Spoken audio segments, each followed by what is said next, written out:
মেরেছে আমাকে, multiple brain haemorrhage হয়েছে আমার।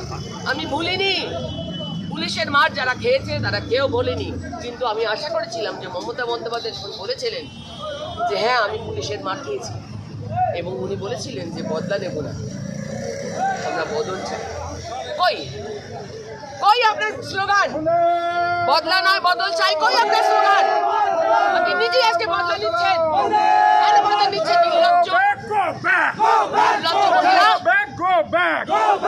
স্বাস্থ্যমন্ত্রী একটা মেয়ে 36 ঘন্টা হাসপাতালে, তারই লোকজন দ্বারা মারা হয়েছে, বহুদিন বলেছি বন্ধ কোনো ভালো লক্ষণ নয়, কিন্তু এইভাবে দিনের পর দিন এই অত্যাচার কেন চলবে? কেন চলবে?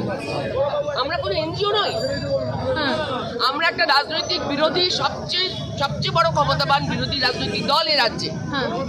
তো আমরা আমাদের মতন করে সাধারণ মানুষের কাছে পৌঁছবো।